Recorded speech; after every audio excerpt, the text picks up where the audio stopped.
En una ocasión Jesús dijo que Él iba a edificar su iglesia. Pablo dijo y que las puertas del infierno no iban a prevalecer contra ella. La iglesia, ¿qué es la iglesia? La iglesia no es el edificio, sino el conjunto de creyentes, de personas que han creído en Cristo. Y hay una sola iglesia en todo el mundo. ¿Quiénes la conforman? La conforman todos los que han recibido a Cristo en su corazón, los que han creído que Él murió por sus pecados, los que se han arrepentido de ellos y sus vidas han dado un giro. Esos son los que forman parte de la iglesia del Señor, que solamente es una. Pero hay muchas iglesias. Y la Biblia habla de iglesias locales en ciertas ciudades. Y entre todas esas iglesias locales se forma una sola, todos los creyentes en Cristo. Pero en cada país, en cada ciudad, en cada región hay congregaciones. Y aquí vemos 7 congregaciones distintas, una de la otra. Distintas en su cultura, en su posición comercial, socioeconómica, en la cuestión moral, todas distintas unas de las otras. Pero un día llegó el evangelio a esas iglesias, llegó la palabra de Dios, y Juan el apóstol, por causa del evangelio, es desterrado a una isla muy pequeña donde no había absolutamente nada, totalmente aislado por causa del testimonio de Jesús. Y ahí, estando él en esa soledad, Cristo Jesús se le revela a él y le da la revelación de estos 7 mensajes a 7 iglesias que existían en estas 7 ciudades. Ahora, estas instrucciones no solo fueron para la gente que vivía en esas ciudades, que eran parte de las congregaciones de esas ciudades, sino que el mensaje de Jesús sigue siendo actual. Y así como Él se preocupó por el estado espiritual de cada una de las iglesias, así sigue siendo el día de hoy. Porque el mensaje que nos da a nosotros, téngalo por seguro que no es el mismo que le da a otra iglesia que está en la Echeverría o allá en el centro de la ciudad o en Zapopan, porque cada una es distinta. Cada una es distinta. Cada congregación es tan distinta como lo es cada familia, y cada una necesita un mensaje específico, ¿sí? Entonces, de aquí podemos tomar para nosotros algunos principios que son actuales. Vamos a ver qué le dijo Cristo a las iglesias de aquel entonces, cómo su preocupación por ellas, o su anhelo y su deseo para ellas, y vamos a ver qué es lo que el Señor quiere para nosotros. Ahora, esta es una iglesia local, como hay muchas, que entre todas formamos la iglesia de Cristo en el mundo, pero cada congregación local es formada por individuos, por personas, hombres, mujeres, niños, jóvenes. Y cada uno tiene una situación especial. Cada uno tiene una circunstancia especial. Algunos están a lo mejor en un tiempo de alegría, de gozo, otros de tribulación, algunos de prosperidad económica, otros no. Algunos enfermos, otros muy sanos, algunos fríos, otros tibios, algunos bien entrados con el Señor, algunos bien consagrados, otros no tanto. Siempre es así, pero el Señor, por eso yo les decía, siempre tiene una palabra para cada uno de nosotros. Entonces vamos a leer aquí en el capítulo 2, que hay una advertencia de dejar el amor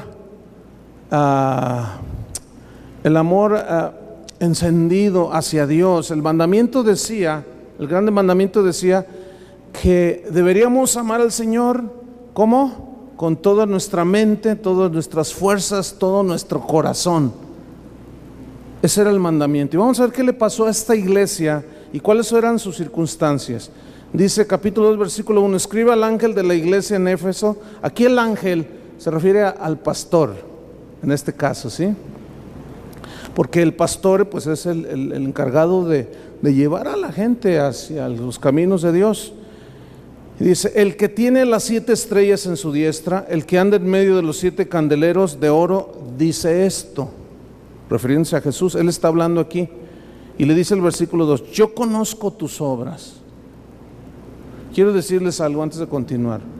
En cada una de los mensajes a las iglesias que vamos a verlo, en cada uno, a las 7, a todos les dice: yo conozco tus obras. Yo sé lo que tú haces. Yo conozco lo que tú piensas. Yo conozco lo que tú sientes. Yo conozco las cosas buenas que haces y conozco las cosas no tan buenas que haces. Lo conozco todo. Esa es una de las verdades contundentes respecto al conocimiento de Dios. Por eso es Dios que tiene de nosotros. Él conoce todo. Hasta sabe cuánto dinero traes en la bolsa. Dice que sabe cuántos cabellos tienes en la cabeza, imagínate. Y no se hace borucas, no, por eso es Dios. Entonces aquí Él inicia con esto: yo conozco tus obras. Ni creas que te me escapas, yo sé. Es como el padre al hijo, que sabe cuando le miente, que sabe que él fue el que destruyó las flores del jardín, que sabe que él tiró la leche, porque es el único hijo, pues no hay otro. Y todavía el niño dice: no, yo no fui. Nada, pues ¿quién fue? El perico, ¿verdad? Pues así el Señor dice: yo conozco tus obras, le dice. Y luego le continúa: y conozco tu arduo trabajo. O sea, un trabajo concienzudo, le echaban ganas y paciencia, dice. Ellos habían desarrollado esto del carácter, paciencia, y que no puedes soportar a los malos. Y has probado a los que se dicen ser apóstoles y no lo son, y los has hallado mentirosos. Ellos, fíjense, trabajaban. Jesús conocía todo esto. Yo conozco que ustedes trabajan tremendamente para mí. Conozco la paciencia que tienen, conozco que no soportan a los malos, y todo eso está bien, dice. Y has probado a los que se dicen ser apóstoles. Has encontrado cuando hay algún falso profeta, te das cuenta, y luego lo disciernen y no lo soportan, y los has hallado mentirosos, y todo eso está muy bien. Versículo 3: y has sufrido, inclusive has tenido paciencia, y has trabajado arduamente por amor de mi nombre, y no has desmayado. Versículo 4, aquí viene un pero, dice, hay algo que sí tengo contra ti. Y esta frase, pero tengo algo contra ti, no sé si alguna vez la han escuchado del Señor. Yo sí. Se siente horrible cuando piensas que estás haciendo las cosas bien, o que tu vida está bien, y bueno, y empieza como el orgullo a subirse, y el Señor dice: mira, yo conozco que tú has hecho esto, muy bien, hijito, muy bien, conozco que tú, mira qué generoso fuiste, conozco que, pero tengo algo contra ti. Y yo creo que no podemos esconder nada delante de Dios.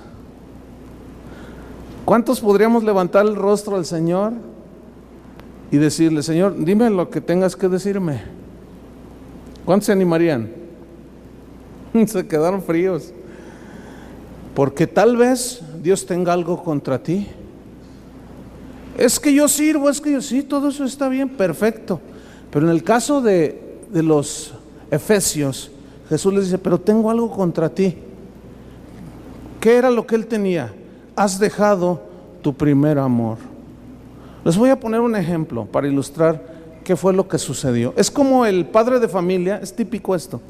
El padre de familia que se va desde las 6 de la mañana a trabajar a su casa, y se sale de su casa a trabajar, regresa hasta las 11 de la noche, trabaja 16 horas al día y les da todo lo que necesitan. Ese todo se reduce a casa, comida, vestido y algunos lujos por allí y algunas situaciones nada más, cosas económicas. Pero ¿será todo eso lo que necesita la familia? ¿No necesitará también el amor del padre a los hijos? ¿No necesitará la familia que el padre esté presente ahí? Se casaron con el trabajo y eso está bien, trabajar. Y luego ni siquiera se va y deja a los hijos dormidos, regresa, están los hijos dormidos, se levanta, están los hijos dormidos, se va a trabajar, regresa, los hijos dormidos, pero todo eso lo hace por amor a ellos. Y todo eso está bien, trabajar para darle a nuestros hijos lo que ellos necesitan. Pero ¿y el amor? El amor no consiste en dar solamente de comer, eso es parte. ¿Y qué con ese tiempo que necesita la esposa de platicar contigo, varón? Los hijos de ser instruidos, enseñados, dirigidos por el padre. Y luego la esposa siente como que el marido ya no la quiere y le dice: oye, tú ya no nos quieres, ¿verdad? Y él se enoja y golpea la mesa. ¿Qué no te das cuenta cómo los quiero? Me mato 16 horas trabajando y se te ocurre decir que no los quiero. Si por ustedes me mato. Y se enoja. Pero ellos dicen: no, es que falta algo. No. Así es lo que sucede. Lo que sucedió con los efesios, con el Señor. Andaban para todos lados, hacían campaña, servían, trabajaban arduamente por amor del nombre del Señor, pero no estaban con Él. No sabían estar con Él. Y esto nos puede pasar, fíjense. Nos involucramos en tantas cosas y nos olvidamos del verdadero sentido de nuestra creación, tener comunión con Dios. Perdieron su primer amor, dice. Pues hay algunos que ni siquiera, fíjense, a veces ni el primer amor y no hacen nada. Pero también puede ser que haya alguna instrucción o alguna reprensión, llamada de atención, porque acuérdense que Dios como Padre siempre nos instruye y quiere lo mejor para nosotros.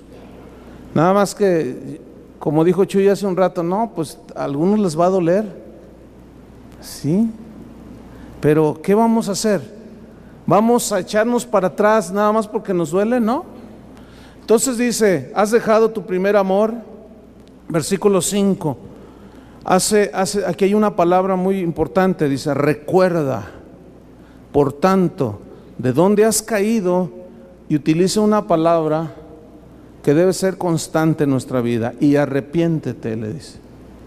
¿Qué es arrepentirse? Es decir: bueno, que al cabo el Señor es bueno y me perdona. ¿Eso será arrepentirse?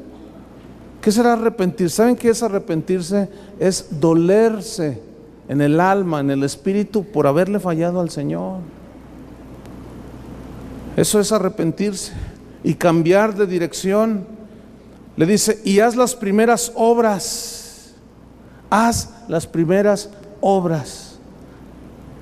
Y esto es inevitable mencionarlo cuando conociste a Cristo. ¿Te acuerdas?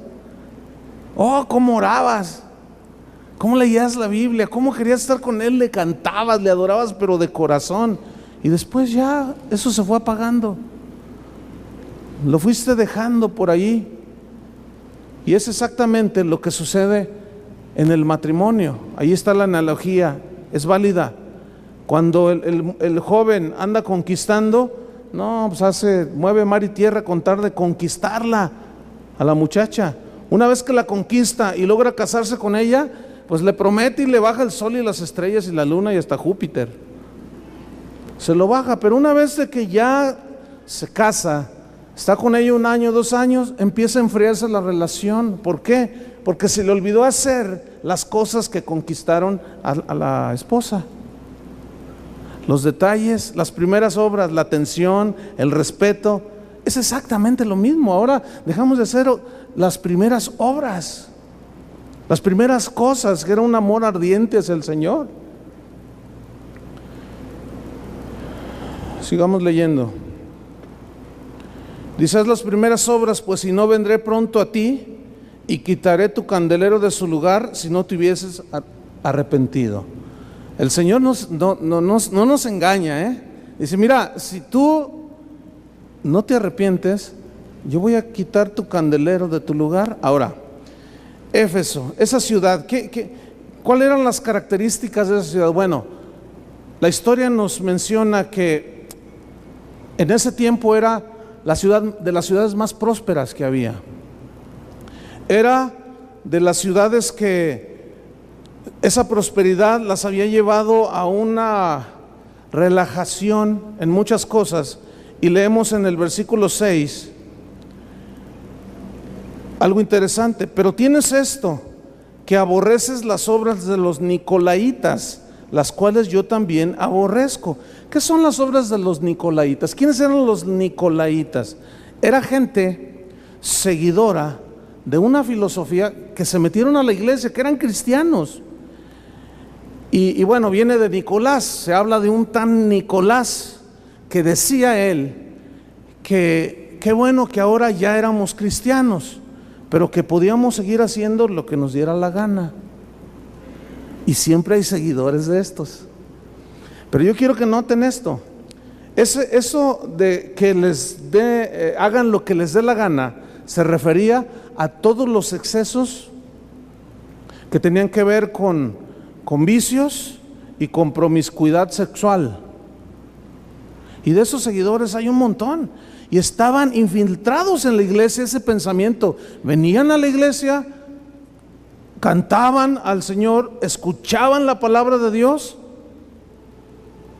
pero su pensamiento era: no, pues ¿qué tiene? ¿Qué tiene? No es malo.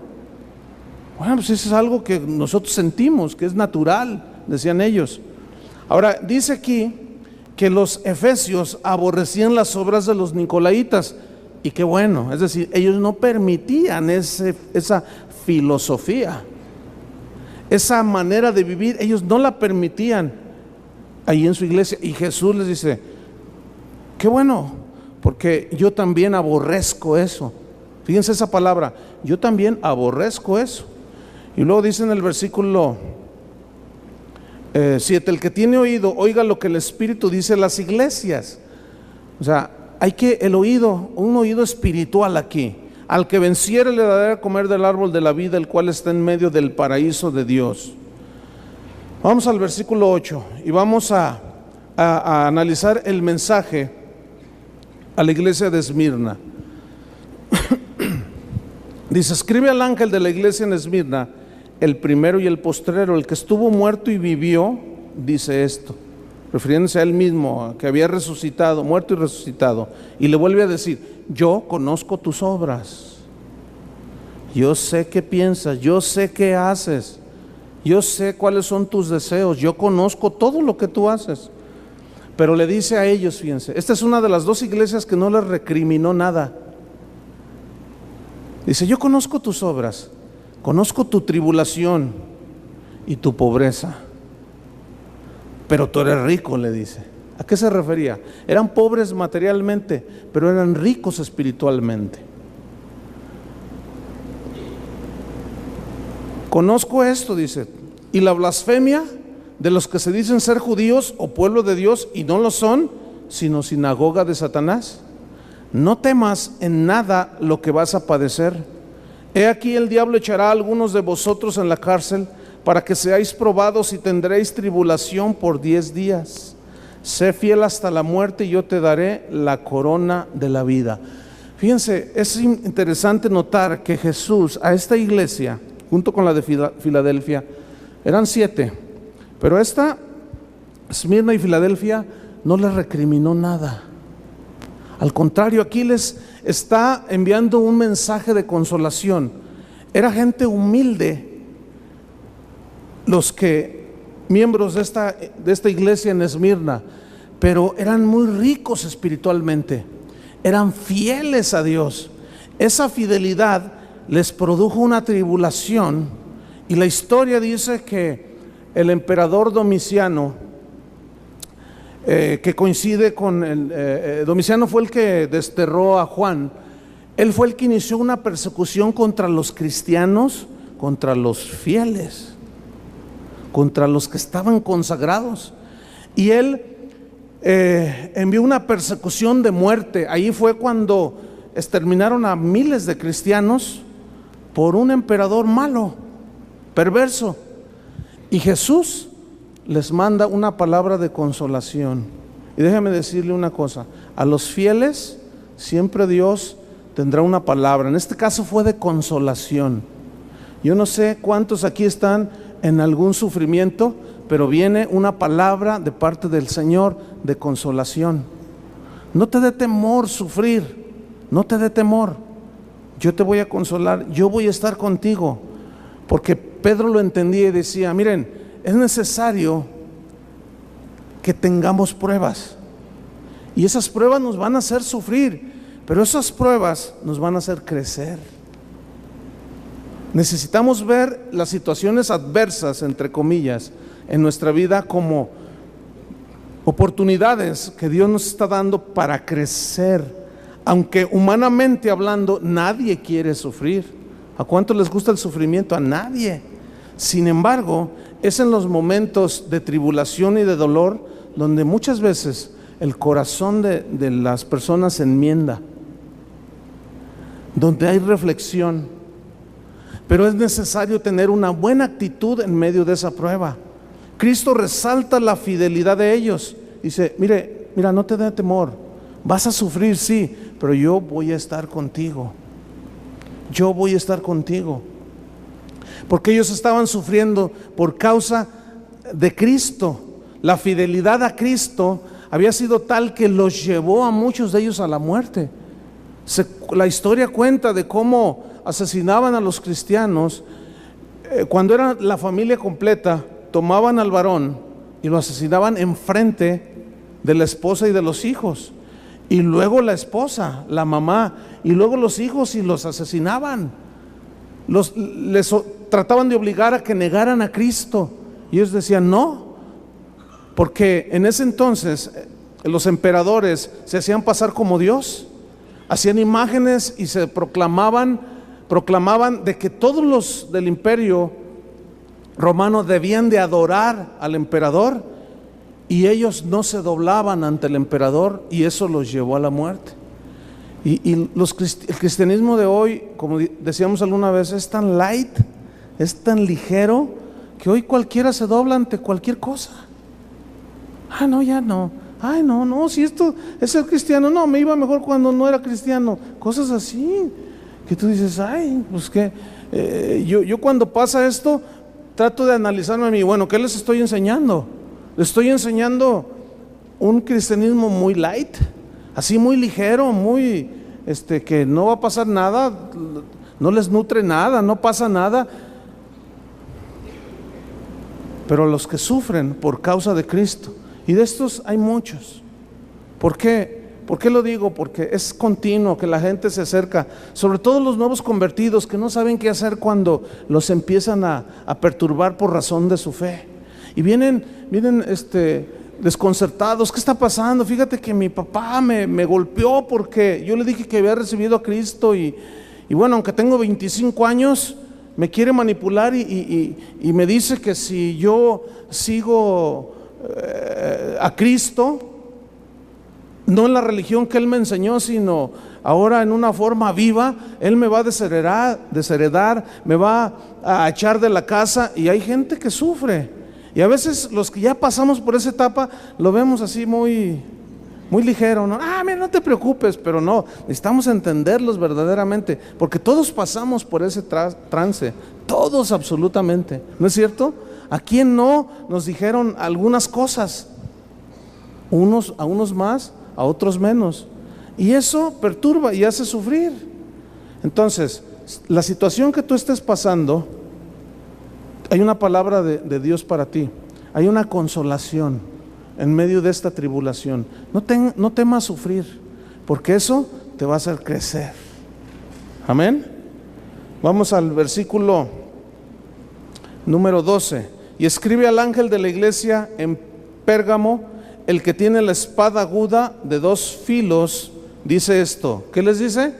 Yo conozco tus obras y dónde moras, donde está el trono de Satanás. Oh, eso sí está. Dice, yo sé que moras.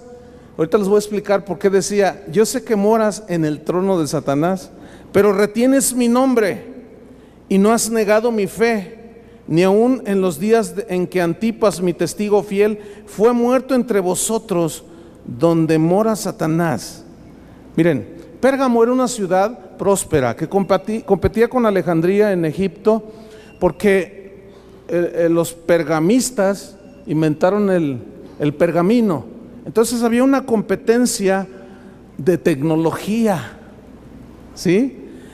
Y bueno, era una ciudad rica, pero también era una ciudad muy perversa.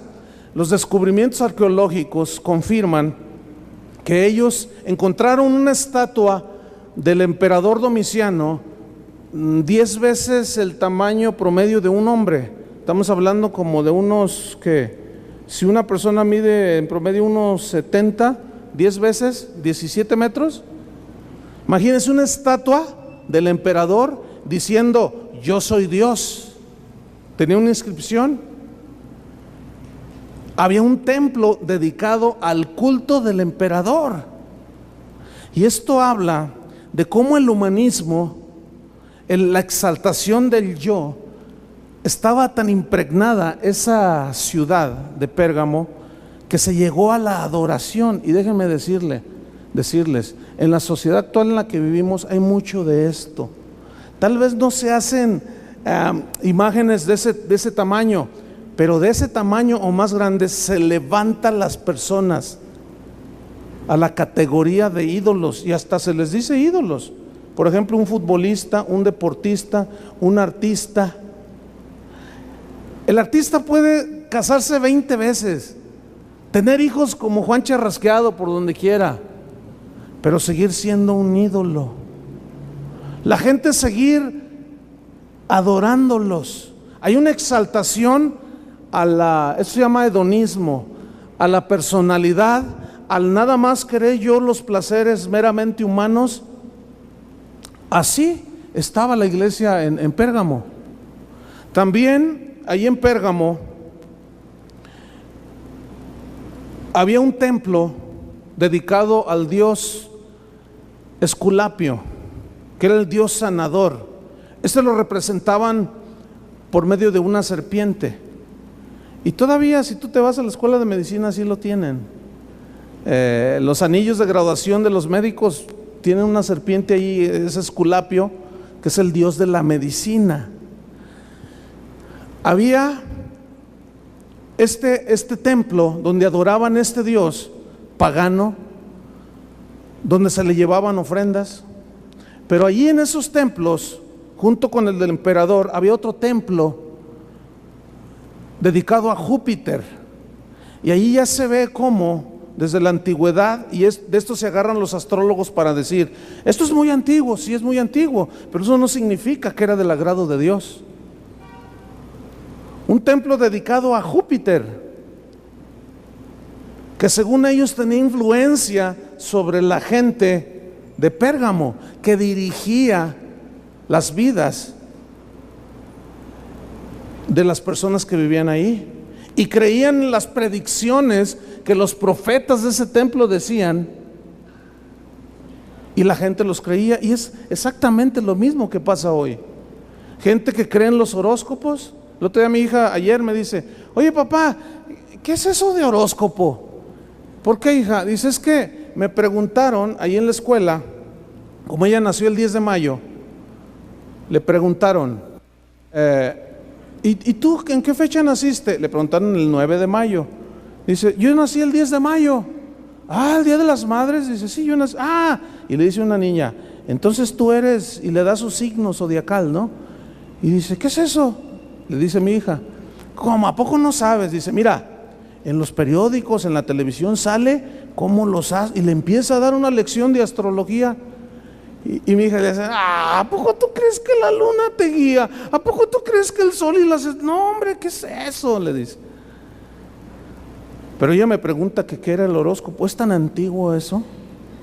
Que de ahí es donde se agarran toda esta gente, los astrólogos, los esotéricos y toda esta gente que maneja las ciencias ocultas. De ahí se agarran para decir, es muy antiguo. Sí, es muy antiguo. Viene desde Babilonia, desde la Torre de Babel, desde allá viene. Cuando los hombres se desvían de la búsqueda, de la guía de Dios, de la relación con Dios, caen en la guía de Júpiter, de la luna, del sol.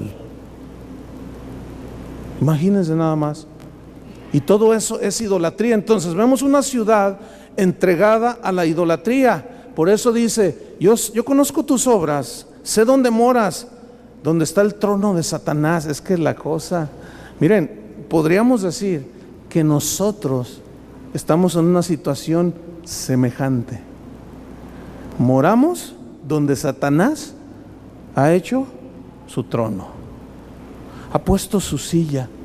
La sociedad en la que vivimos así es una exaltación al ser humano. Nosotros mismos los exaltamos, después nosotros mismos los tumbamos, menospreciamos al grande, al pequeño, y exaltamos al grande. Ahora, ¿qué tiene que ver esto con nosotros? Porque aquí está el punto. ¿Qué sucede entre nosotros que somos cristianos? Yo ayer platicaba con una persona, me hacía unas preguntas y yo le decía, mira, desgraciadamente en el cristianismo está como la iglesia de Pérgamo, que exaltan a las personas. Y yo le dije, mira, le digo, dentro del cristianismo hoy se le da un lugar a los cantantes cristianos, un lugar que no les corresponde. Le dije, yo soy testigo de que a cantantes cristianos los tratan mejor que a los ministros de Dios, a los pastores, a los profetas, a los apóstoles. No importa cómo sea el músico, aunque sea cristiano, no importa que tenga 2 novias a la vez, no importa que no ore, no importa que sea carnal, no importa, qué bien canta el muchacho, y hay que subirlo aquí a ministrar, y todos se vuelcan sobre él. Déjame decirle una cosa,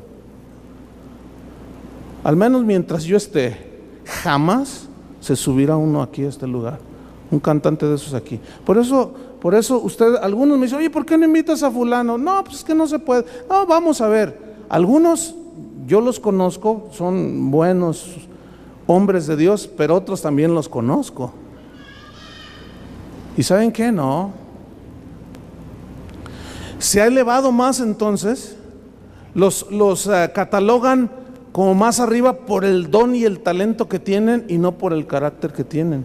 Yo he sido testigo cuando en eventos grandes o qué sé yo, donde los músicos les dan una ofrenda 3 veces más grandes que al predicador. Y saben que eso no está bien. ¿Por qué más grande? ¿Saben por qué? Porque según ellos y algunos pastores, ese es uno de los errores de nosotros, llegamos a pensar que se llena porque los músicos que trajimos jalaron la gente. Y eso es exactamente lo que sucedía allá ahí en Pérgamo. Ahora déjame decir una cosa, la palabra de Jesús es, yo conozco a todos los que se suben aquí, yo conozco a los pastores que suben a otros aquí por ganancia deshonesta, yo los conozco también, pero también conozco a los que son sinceros. Él conoce todo. Entonces sigamos leyendo.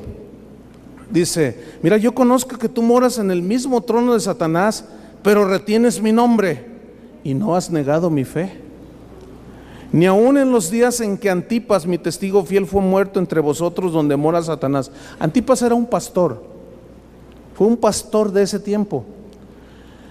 Pero ¿saben por qué murió? ¿Saben por qué lo mataron? Porque denunciaba todas esas cosas. Como Juan el Bautista, que va con el rey Herodes y le dice: la mujer que tienes no te corresponde tenerla, no es tuya. Ella está casada con tu hermano. Y se enojaba la doña aquella. Y el rey se enojaba también. Y donde se los encontraba, le decía: no te es lícito tener esa mujer. ¿Saben cómo terminó Juan el Bautista? Le cortó la cabeza. ¿Por qué? Porque denunció el pecado. Déjeme decirle una cosa. Cuando tú eres fiel al Señor, aún muchas veces de entre los mismos hermanos, tal vez no te cortan la cabeza literal, pero sí te descalifican, llamándote falto de amor, porque no estás de acuerdo con esas cosas. ¿Qué está pasando? Pues no, que Dios es amor, no, que quién sabe qué, y no lo entienden. Pero ¿saben una cosa? Cristo sabe perfectamente cualquier actitud del corazón. Y mataron a este pastor. Dice en el versículo 14, dice: bueno, yo sé que ustedes están allí y no han negado mi fe. Versículo 14, pero tengo unas pocas cosas contra ti. A los de Éfeso les dijo: tengo una cosa contra ti. Aquí les dijo: tengo unas pocas cosas contra ti. ¿Qué eran? Que tienes ahí a los que retienen la doctrina de Balaam, que enseñaba a Barac a poner tropiezo ante los hijos de Israel, a comer de cosas sacrificadas a los ídolos y a cometer fornicación. Y noten esto, 15. Y también tienes a los que retienen tienen la doctrina de los nicolaitas, la que yo aborrezco. A ver, ¿cómo está eso? ¿Qué significa esto? Que tengo unas cosas contra ti. Retienes allí a los que tienen la doctrina de Balaam. ¿Cuál era la doctrina de Balaam? ¿Cuál era la doctrina de los nicolaitas? Ya lo había mencionado en el primer segmento. Los nicolaitas era gente cristiana en las iglesias, pero que tenían el pensamiento de que se podía hacer lo que uno quisiera, que había una promiscuidad. Oye, fíjate, pues llegaba un hombre, se convertía y luego: oye, fíjate que pues está bien, Cristo ya está en mi corazón, pero oye, ¿qué onda? Mira, yo soy homosexual. ¿Y qué onda aquí con Cristo aquí? No, mira, pues así naciste. Pues así, no, Cristo no lo ve mal. Pero luego ya la predicación de Antipas o de algún otro pastor decían: ¿saben? No hay que torcernos, son corrupciones de la conducta humana. Y los nicolaitas ahí infiltrados decían: no te creas. No, lo que pasa es que este pastor es muy cerrado, es muy intolerante. Este pastor es muy religioso. Este pastor y ahí estaban los nicolaitas en medio, y los que tenían la doctrina de Baal. ¿Qué hizo Balaam? Fue con Barac y le dijo: mira, ¿sabes qué? Métanse con las mujeres que no son del pueblo de Dios. Y como Balaam era un profeta, ahí van estos y fornican con las mujeres que no eran del pueblo de Dios. Tomaron mujeres para ellas, se casaron con ellas y los desviaron. ¿Y cuántas veces hemos dicho aquí que no hay comunión la luz con las tinieblas? Que un cristiano, una cristiana no debe, sí puede, pero no debe envolverse en una relación de noviazgo para llegar al matrimonio con uno que no es cristiano o con una que no es cristiana. Pero los nicolaitas siguen existiendo. Sigue habiendo seguidores de Balaam en medio de las iglesias.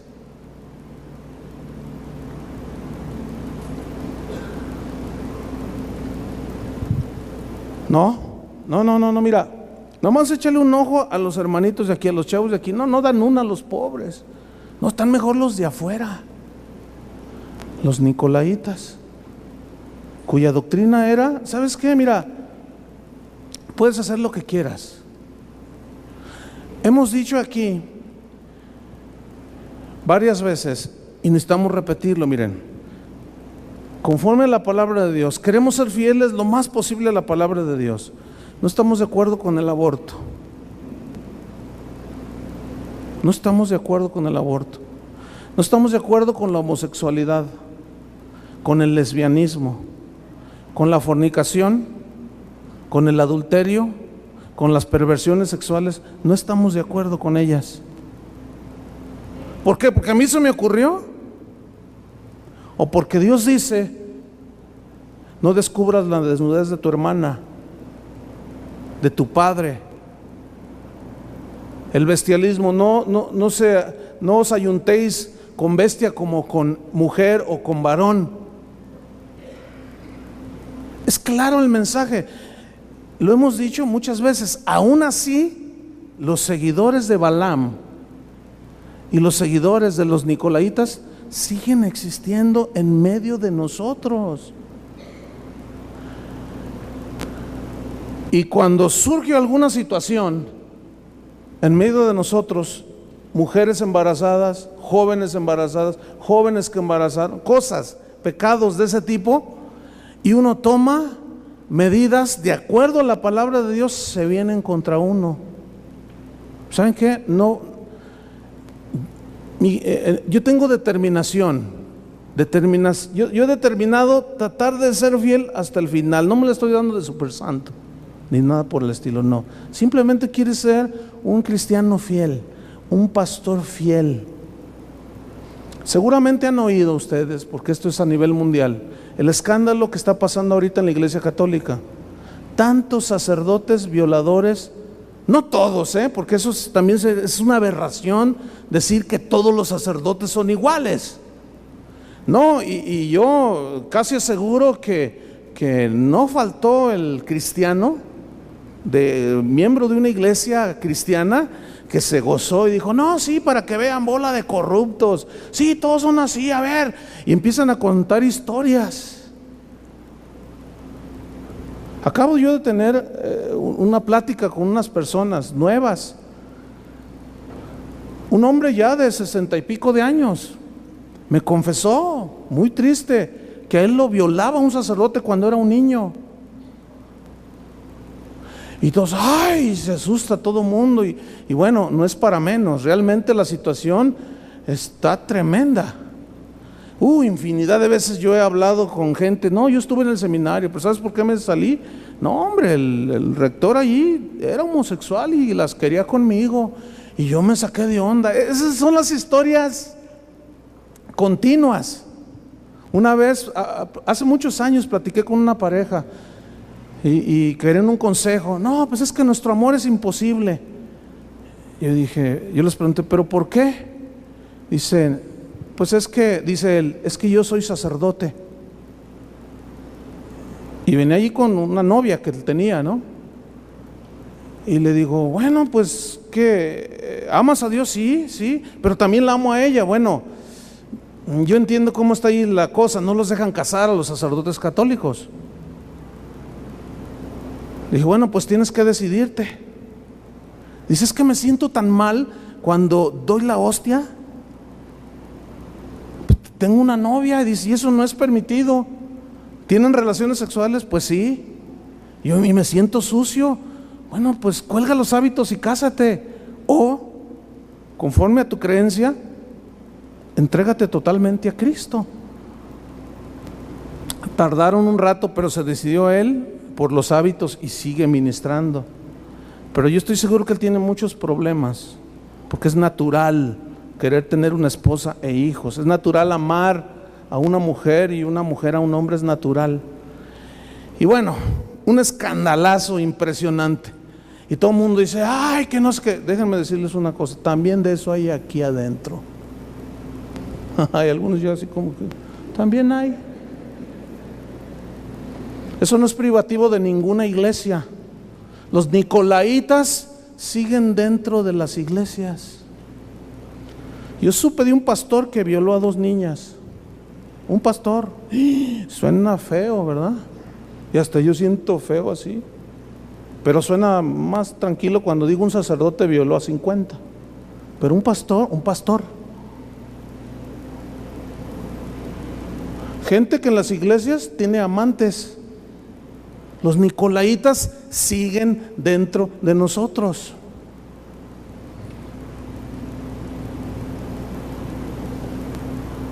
Líderes en iglesias que han abusado de las jóvenes, diciéndoles que como es un hombre santo, que no es malo, que al contrario ella se santifica. Hágame usted favor. Y la tonta de la muchacha creyéndosela.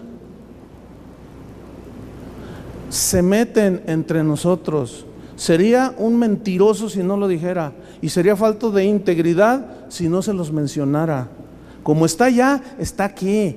El problema no está en cuál iglesia o en cuál congregación, no, es el pecado del hombre, independientemente de cualquier iglesia y cualquier religión. Es el pecado del hombre, pero sobre todo es la forma de pensar de los miembros de las congregaciones. ¿Saben qué estaban diciendo? Yo vi un programa que causó mucha polémica, que cuando los sacerdotes violadores se acercaban a los niños, les decían que eso les iba a ayudar a llegar al cielo, y que quién sabe qué, que porque era un hombre de Dios y un hombre santo debían dejarse tocar los niños por el perverso. Pero donde quiera hay eso. Déjeme explicarle cómo es esto. El pecado del hombre es independientemente de cualquier afiliación política o religiosa. Dígame si no en los partidos políticos. Cuando está uno en el poder, prometió un montón de cosas, y que ahora sí nosotros, y luego los que están acá, la contra, ¿cómo le llaman? La oposición, se me fue la palabra. La oposición dice, cuando nosotros lleguemos allí, nosotros, y luego era que ahorita ya están. ¿Qué pasó? No, lo que sucede es que el pecado está anidado en el corazón del hombre. Entonces, cuando nosotros decimos cosas como estas, vino conmigo un pastor a raíz del escándalo de la Iglesia Católica y me dijo, oye, Chuy, mira, vengo para que apoyen ahora sí una marcha por la ciudad. Mira, tú tienes varios miles de personas y juntamos a las congregaciones y con pancartas, títulos como, ya vengan, ingresen a la iglesia cristiana, porque en la iglesia cristiana, le dije, cállate la boca, le dije, ¿qué no te das cuenta? Hay lo mismo dentro de nosotros, ¿para qué nos hacemos? No, pero nosotros que conocemos más al Señor, sí, pero también los nicolaitas están dentro de nosotros. Hay gente aquí, es probable que esté escuchando eso y todavía está, no, pues ¿qué tiene? Pues ¿qué tiene que yo me esté acostando con mi novia? Es un exagerado. Yo lo sé, y a mí no me ofende en nada, porque a mí eso no me perjudica. Conmigo no pasa nada. El asunto es, imagínense un pastor que tenga la doctrina de los nicolaitas o la doctrina de Balaam. Bueno, hay pastores que están predicando y lo dicen, ¿ustedes que son novios? Que dicen así, tú y tú, a ver, una solterita por acá, tú y tú, Dios me está mostrando que deben de casarse, y tú brincas, pues claro, ¿verdad? Pues es tu novio, y brincan así, ¿verdad? Y dicen, no, pero que sí, además, vengan los dos ahorita, Dios me acaba de mostrar, vamos a orar todos, y la gente se la cree, y los tontos estos se casan. Eso es la doctrina, todas esas desviaciones y perversiones. Oye, pues ¿cómo que tú con aquel y tú con aquel? Fíjese, la iglesia donde yo crecí, no estoy diciendo que era así, pero había algunos de entre la congregación, varios se acercaron con Vicky y conmigo que en ese entonces éramos novios y nos dijeron que Dios les había mostrado que debíamos de terminar nuestra relación de noviazgo. Y yo le dije, ¿tú por qué me estás diciendo eso? Le dije un día a uno de los jóvenes, de los hermanitos ahí que Dios les revelaba. No, es que Dios me reveló. Le dije, oye, espérame, le dije. A mí no me ha dicho nada. ¿A ti te he dicho algo, Vicky? No, a mí tampoco. Entonces, ¿sabes qué? A volar, mano. Yo sí los mandé a volar. No, pero que te vas a arrepentir. Y vean, después de 20 y tantos años, el que se arrepintió fue él. Y luego llegó otro. Y le dije, oye, a ese sí lo miré a la cara. Le dije, oye, ¿no habrás puesto los ojos en ella? Pues no te la dejo, mano. Pues, ¿qué te pasa? Y uno de ellos sí me confesó. Me dijo, no, ¿sabes qué? Y después él se casó. Y un día me dijo, no, yo quiero pedirte perdón. La verdad es que me gustaba tu novia.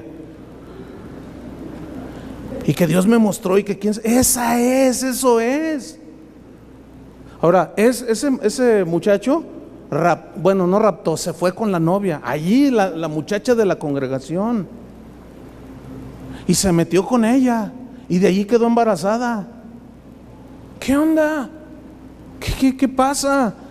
Déjenme decirles, yo nunca los he engañado ni les he dorado la píldora. Siempre les he dicho lo que creemos de la palabra de Dios. Así es que si me juzgan cuando tomo medidas como pastor, cuando algún nicolaíta hace de las suyas, pues lo siento mucho. Y si me cortan la cabeza, pues ni modo, no me interesa, porque hay un compromiso con Dios. Y ay de mí si yo no les enseño como creo que está mencionado en la Biblia. Así es que no, aunque me juzguen de falto de amor y que no me importa. Ya saben lo que pensamos y todo el liderazgo avala lo que nosotros estoy diciendo yo. ¿Por qué? Porque esas son cosas que Dios aborrece, y si Cristo las aborrece, ¿cómo las vamos a abrazar nosotros? Díganme. No estamos de acuerdo. Dice versículo 16, por tanto, les dice, arrepiéntete, pues si no, vendré a ti pronto y pelearé contra ellos con la espada de mi boca. Vamos al versículo 18. Escribe el ángel de la iglesia en Tiatira, el Hijo de Dios, el que tiene ojos como llama de fuego y pies semejantes al bronce bruñido, dice esto. Otra vez, yo conozco tus obras, yo sé cómo es tu vida, yo conozco cómo te conduces. Una vez leí algo que dice que no puedes actuar como zorrillo sin que a alguien le llegue el olor. O sea, tu conducta va a revelar. No hay nada escondido en tu corazón que tu conducta no revele, y aún que tu boca lo diga. Por eso, escuchen bien, pongan atención.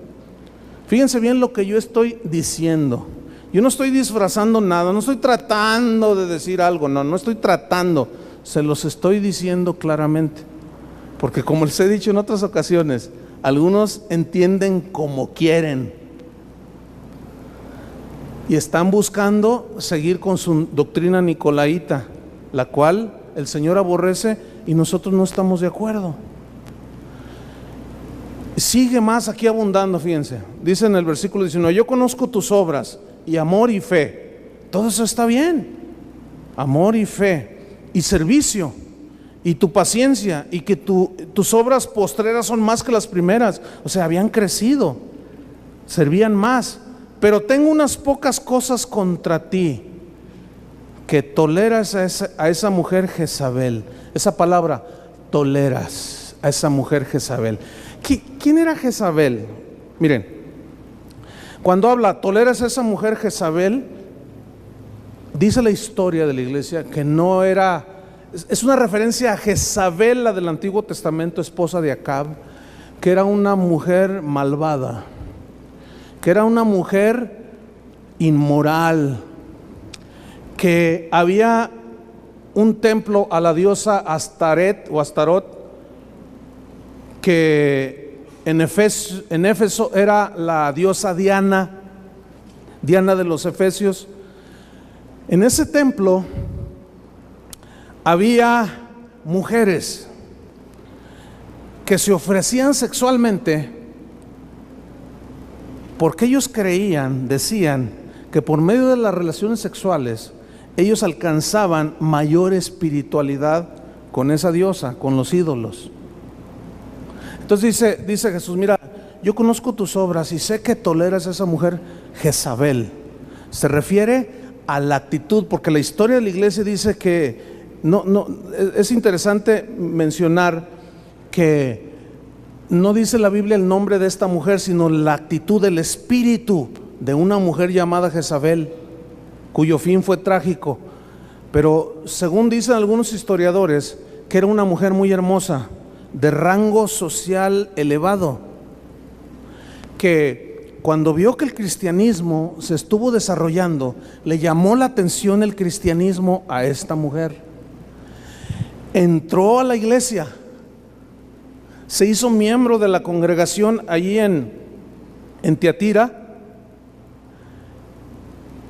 y como ella tenía contacto con gente de nivel social, cultural y económico alto, que es donde a veces es donde hay más promiscuidad, más perversión, más inmoralidad, ella, a pesar de que estaba en la iglesia, oía los mensajes, oía las predicaciones de los pastores, de los líderes, aún ella incitaba a la gente, no les decía nada, aconsejaba mal respecto a la inmoralidad sexual.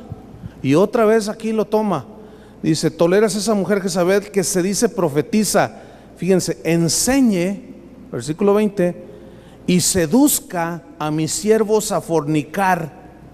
Enseñe y seduzca.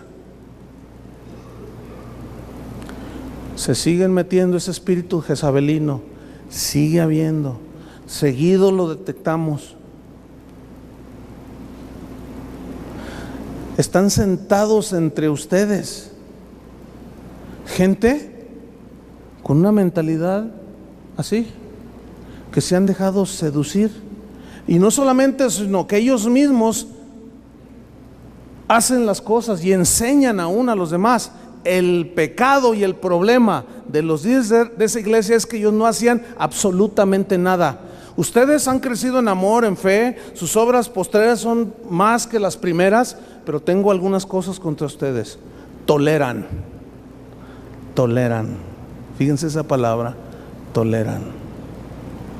No hacen nada, no dicen nada. Están viendo el espíritu de Jezabel entre la congregación y no hace nada, no dice nada. Ven homosexuales y practicantes, ven lesbianas practicantes, ven fornicarios practicantes, jovencitas que quedan embarazadas practicantes, que están fornicando, hombres casados que están al altar, los ven ahí y no hacen nada. Y lo peor, no dicen nada, los toleran para que no se vayan. No, ¿cómo vamos a llamarle la atención a esta mujer, a este hombre, si da buenos diezmos?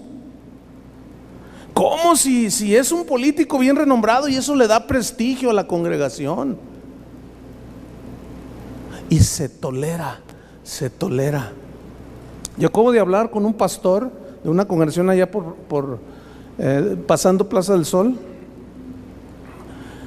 Acabo de hablar porque me enteré de que uno de sus miembros tuvo tratos con una persona cristiana también, y yo me enteré y yo le dije al pastor, pero resulta que no solo era esa persona, sino había otra persona que decía, yo le dije a este pastor que es amigo mío, fíjate, él dice que tú les enseñas, lo cual yo lo conozco a él, que tú les enseñas que pueden fumar, que se pueden emborrachar, que pueden ver mujeres, que pueden ver pornografía. Y él se me quedó viendo así y le decía, mira, yo sé que no es cierto porque te conozco.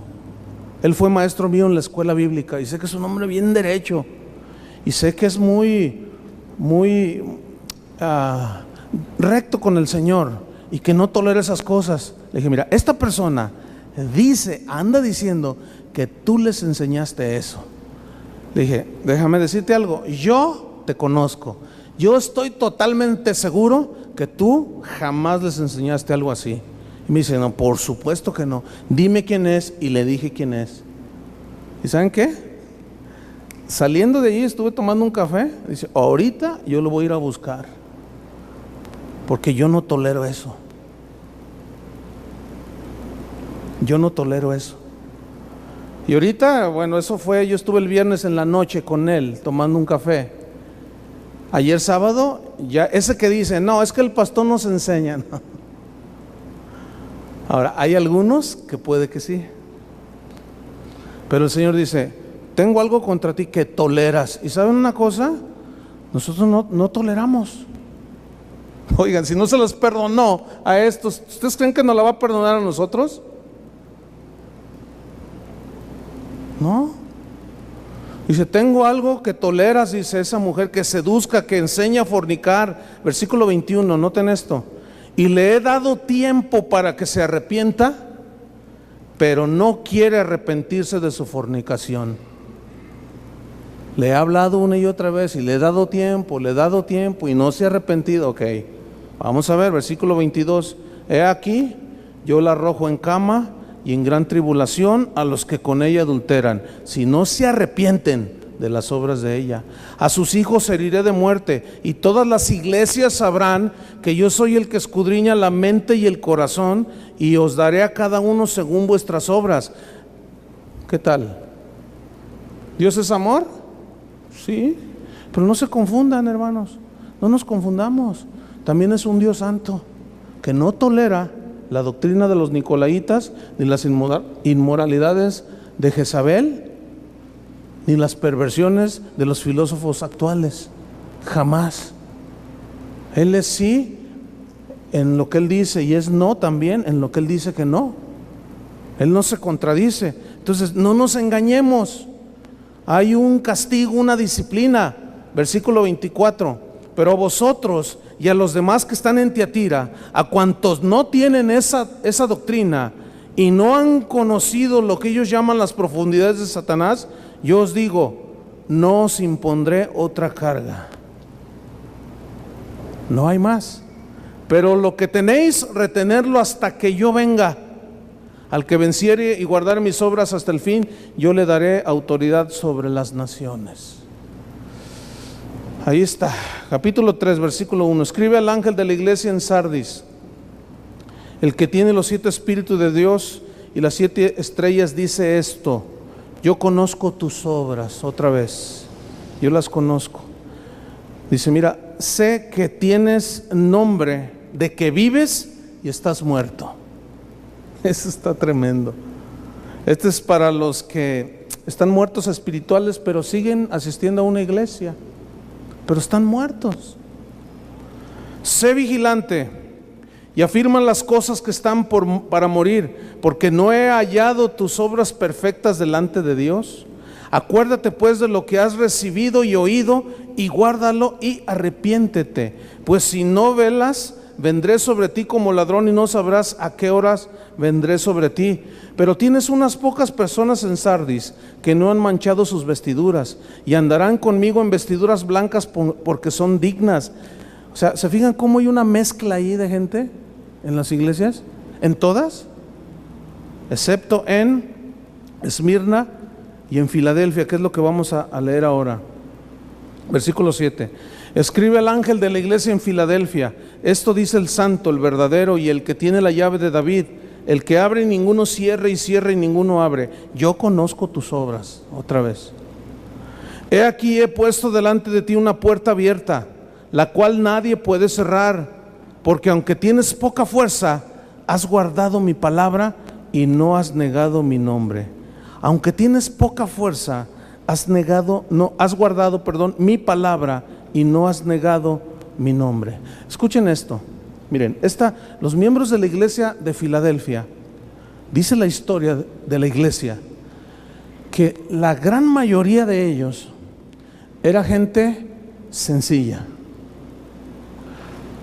Ellos nunca buscaron el poder político, como después vimos cómo la iglesia de Roma buscó el poder político, lo siguen buscando en algunos segmentos, pero también hay iglesias cristianas que están buscando el poder político. porque ellos creen que por tener miembros en sus congregaciones que son influyentes en el gobierno, hombres ricos, ellos van a poder hacer muchas más cosas. Déjenme decirles algo. ¿Ustedes creen que Dios necesita la influencia de algunas personas? Dígame usted, honestamente. Obviamente no. Por supuesto que no. Hay congregaciones, hay líderes. Ya no estoy hablando tanto del liderazgo católico, sino liderazgo en iglesias cristianas, que uno de sus objetivos es alcanzar a la gente rica y de influencia en la ciudad. Ese es su objetivo. Lo cual se ha traducido en que si llega, como alguna vez supe un caso de una familia muy adinerada con influencia en la ciudad, que bueno, ellos recibieron el evangelio y pues qué bueno, pero tenían su servidumbre y a su ama de llaves, ella la empezó a evangelizar, recibió a Cristo, la llevó a la congregación, se la presentó al pastor como su ama de llaves, como su sirvienta. ¿Y saben qué le dijo el pastor? Le dijo: mira, tú puedes estar aquí, pero ella no. Hay otras iglesias para la clase como de ella, pues. Y la mandó a otra iglesia. Tú dices, bueno, fíjense cuántos milenios han pasado, 2, y todavía se sigue dando. Y bueno, yo creo que el modelo es este para nosotros. ¿Quieren ese modelo? Sí, o sea, si se convierte gente importante, gente rica, bueno, pues bienvenidos, ¿no? Pero no es nuestro objetivo para tener poder político. A mí no me interesa para nada el poder político. Para nada. Yo no tengo aspiraciones políticas de ninguna especie. Para nada. Mi interés es netamente espiritual, independientemente de cualquier situación política. Es más, déjame decirle una cosa. Aquí hay gente del PRI, del PAN, del PT y uno que otro del PRD. Aquí hay gente. Y hay algunos que tienen ciertos cargos públicos. Hay gente importante del gobierno que viene aquí. ¿Cuándo han visto que ay, bienvenido? Con todo el respeto, yo nunca les voy a andar dando pleitesía desde aquí. Así sea el gobernador. Si un día viniera quien sea, de veras, y a lo mejor hay algunos de ustedes que están en puestos así, que salen a veces entre ustedes dicen, oye, que no es el que, sí es, porque, ay, bueno, ¿qué? ¿Cuál es el? Ay, pero es que él sale en la televisión, sí, pero ¿y qué? ¿Eso qué? A nosotros no nos interesa esto. Eso. Se dice de un rey de Inglaterra que entró una vez conté esto. Él se caracterizaba por su devoción a Cristo. Y dice que una vez entró a una iglesia en Inglaterra, y como era el rey de Inglaterra, la gente se puso de pie. Estaba la reunión, imagínense, y todos dejaron de hacer la reunión para voltear a ver al rey, y todos empezaron a inclinarse delante de él. Entonces él gritó y paró todo y dijo: ¿saben qué? Yo mismo vine a inclinarme ante el rey y ustedes se inclinan ante una criatura humana, por favor. Y los puso en su lugar. ¿Saben qué? Aquí todos son iguales, todos son bienvenidos, sean pobres, sean ricos, sean cultos o no tanto, tengan poder político o sean políticos o no, sean profesionistas o no. A todos son bienvenidos. Tienen el mismo valor para Cristo, tienen el mismo valor para mí. No hay ni más ni menos porque alguno, quién sabe qué tantas cosas. No, qué bueno, eso háganlo. Pero eso no será de distinción entre nosotros. Una de las razones por las cuales no damos sobres donde pongan su nombre para que pongan los diezmos, ¿han notado eso? Sobre todo los que vienen de iglesias donde sí lo hacen. Que está bien, no digo que esté mal, pero ¿saben por qué no lo hago?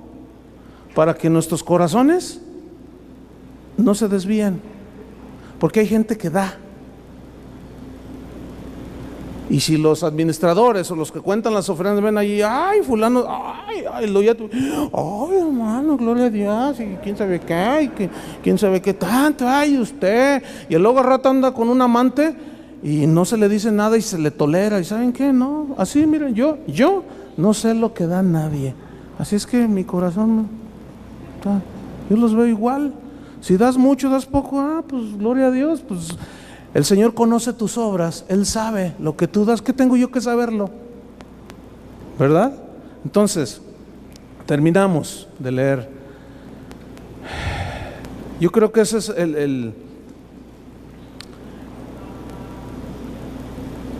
la referencia para nosotros en el 8. ¿Tienes poca fuerza? Y se refiere porque a eso que les decía del poder político. ¿Has guardado mi palabra? Ese es otro elemento. Has guardado mi palabra y no has negado mi nombre. Has guardado mi palabra. Miren, a mí no me interesa, aunque esto choca con algunos, a mí no me interesa tener un montón de gente, de teólogos. A mí me gusta tener, y ese ha sido mi esfuerzo y mi visión, de tener gente que tiene una relación con Dios. Yo no quiero hacer una de fabricantes yo no quiero que esta sea una fábrica de teólogos y de sabiondos de la Biblia, que saben mucho, pero no conocen a Dios. Por eso ustedes habrán notado que mis mensajes son muy sencillos. Algunos, fíjense qué cosas, ¿no? Y está bien, yo siempre los he respetado, pero una vez vino uno y me dice, yo ya me voy a otra iglesia, porque aquí no hay alimento. Dice, no, pues está bien, le digo, pues tú tienes derecho a irte a donde tú gustes, ¿no? Me voy a ir a una iglesia donde sí nos alimentan. Y yo dije, bueno, pues ojalá y a ver si así creces, ¿verdad? Porque pues, no te alimentamos, te has quedado enano, ¿verdad? Te has quedado desnutrido espiritualmente. Lo que pasa es que andan en búsqueda de enseñanzas extrañas, de doctrinas sublimes. Yo conocí a un hombre que se jactaba de ser un tremendo teólogo y hasta nos avergonzaba a muchos. Ahora déjame decirle una cosa, yo no soy ningún improvisado, yo tengo una licenciatura en teología. Yo les puedo enseñar y dejarlos con los ojos cuadrados. Pero no es mi visión, no es mi visión. Yo quiero, porque yo no puedo hablar de eso si no tengo una base teológica, ¿no? Pero no es nuestra visión enseñar la teología. Y este hombre humillaba a medio mundo. Un día a Memo, nuestro misionero en los Estados Unidos, lo humilló bien feo, este hombre. Bueno, pues ese hombre, teólogo y con una sabiduría, cayó en adulterio. ¿De qué le sirvió su teología? Díganme. No estoy diciendo que hay que ser unos ignorantes, no. Porque ya finalmente el que se quiere meter en el estudio ya más profundo y saber muchas cosas de Dios, lo puede hacer. Hay muchos manuales excelentes ya en las librerías. Hay enseñanzas, hay muchas cosas. No. Has guardado mi palabra, y la palabra de Dios es sencilla, entendible, digerible. Has guardado mi palabra y no has negado mi nombre, el nombre de Jesús. Y finalmente, versículo 14, el peligro de las riquezas. Escribe al ángel de la iglesia en la Odisea: he aquí el amén, el testigo fiel y verdadero, el principio de la creación de Dios, dice esto: yo conozco tus obras, que ni eres frío ni caliente. Ojalá fueses frío o caliente. Pero por cuanto eres tibio y no frío ni caliente, te vomitaré de mi boca. Porque tú dices, o sea, cristianos, tú dices, yo soy rico y me he enriquecido, de ninguna cosa tengo necesidad, y no sabes que tú eres un desventurado, miserable, pobre, ciego y desnudo. Es muy interesante ver que esto se los dice a los ricos de las iglesias que confiaban más en sus riquezas que en Dios. Y es muy interesante ver que le antecede la iglesia de Filadelfia, gente sencilla pero fiel. Pero fíjense cómo Jesús los recriminó. Así es que tú no tienes necesidad de nada. Tú dices no. Por eso los llevaba una tibieza en su relación con Dios. No, pues no necesito nada. Nada, además para... No. Dice, mira, por cuanto no eres ni frío ni caliente, te vomitaré de mi boca. Dice, porque tú dices, yo soy rico, me he enriquecido, no tengo necesidad de nada. Y no sabes, ese es el asunto, que tú eres un desventurado. Le dijo, está pesado, ¿no?